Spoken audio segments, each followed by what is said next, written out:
Praise the Lord. இன்றைய நாளுக்குரிய வேத வசனம் யோவான் 12வது அதிகாரம் 3வது வசனம்.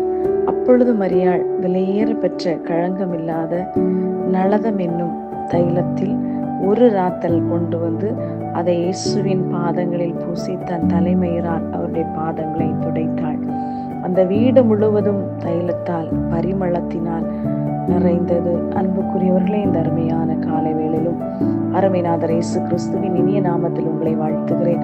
கர்த்தர் தந்த அருமையான வசனத்திற்காய் நன்றி செலுத்துவோம். பாருங்கள், இந்த இடத்திலே ஒரு விலையேற பெற்ற நளதம் என்னும் தைலத்தினால் இயேசுவின் பாதங்களை முத்தம் செய்த ஒரு ஸ்திரீனுடைய, ஒரு மரியாள் என்று சொல்லக்கூடிய ஒரு ஸ்திரீனுடைய முகத்தை பார்க்கிறோம். நம்முடைய வாழ்க்கையிலும் இந்த இடத்திலே சொல்லும் போது அது ஒரு சூழ்நிலையாய் காணப்படலாம். ஆனால் அந்த இடத்திலே அவள் கர்த்தரை எவ்வளவு ஆழமாய் நேசித்தாள் என்று சொல்லப்பட்டிருக்கிறது. அதை காட்டிலும் மேலான ஒரு உண்மை, அவள் கர்த்தருடைய காரியத்திற்காய் உடையப்படுகிறாள், தன்னை தாழ்த்த தொடங்கினாள்.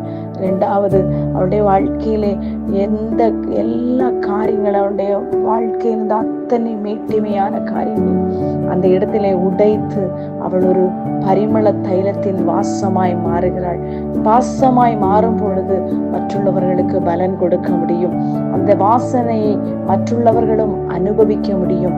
எப்படியாய் அனுபவிக்க முடியும்? அவளுடைய வாழ்க்கையில அவள் நடந்து கொள்ளுகிற விதங்கள், அவள் மற்றுள்ளவர்களுக்காக தன்னைத்தான் உடைத்து செயல்படுகிற விதங்கள், எல்லா விதங்களிலும் அவள் கர்த்தருக்காய் உடையப்படுகிறாள். அந்த இடத்திலே உடைக்கப்படும் போது நம்முடைய வாழ்க்கையிலும் நாம் அநேக சூழ்நிலைகள் காணப்படலாம்.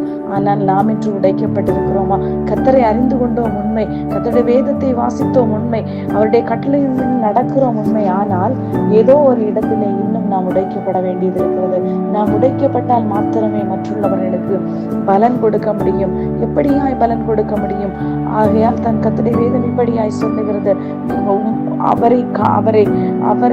நம்மை காண்பவர்கள் அவருடைய சுபாவங்களை நமக்குள் காண வேண்டும்.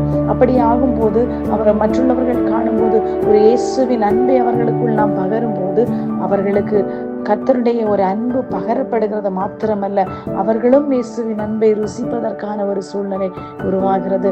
இன்றைக்கும் ஏதோ ஒரு விஷயத்திலே உங்களுக்குள் நன்மையான சுபாவங்கள் இருக்கிறது. ஆனால் ஏதோ ஒரு விஷயத்திலே நாம் நம்மை தாழ்த்த மறுக்கிறோம். நம்முடைய ஆசீர்வாதங்களுக்கு அது தடையாய் இருக்கலாம். இன்றைக்கு உடைக்கப்படுவோம், அவருக்காக பரிமள தைலமாய் மாறுவோம். God bless you all.